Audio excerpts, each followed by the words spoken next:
Привет, с вами я, Алина, и сегодня я буду снимать видео о обзор моих подарков на Святой Николай. Вот.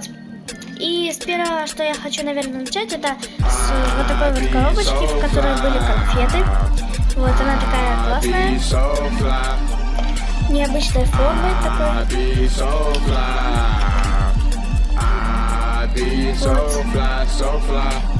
Вот.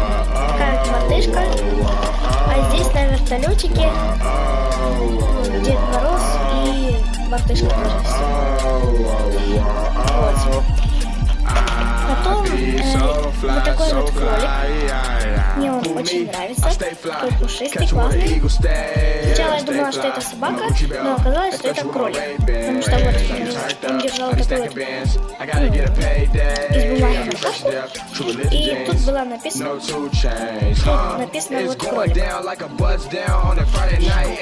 Вот и такой вот наш кролик. Потом здесь кошелечек вот такой вот. Вот эйвонские духи.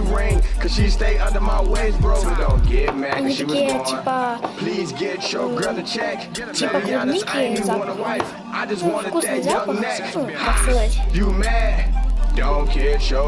Нормально, короче. От него коробочка с этим духом. Вот, и последнее, что я вам хочу показать, это вот такой вот набор юного художника. Вот, я его покупала, мне точнее его подарили. Короче, его покупали в канцелярском магазине.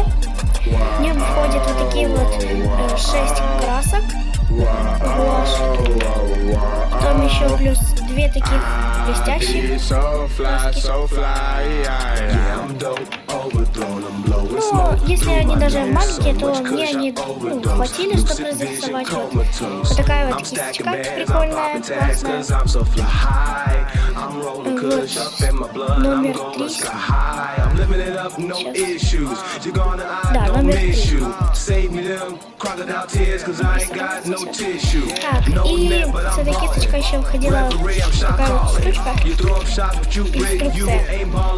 чтобы как прикрепить эту картину. Вот. И сама вот картина, я ее уже разрисовала, как я сказала. Такая вот классная русалка. Ну, мне нравится, как я ее разрисовала. Как вы думаете, красивая или нет, пишите в комментариях. И она еще в деревянной вот такой вот рамочке. Ну, это на сегодня все. Ставьте лайк, подписывайтесь на мой канал, ставьте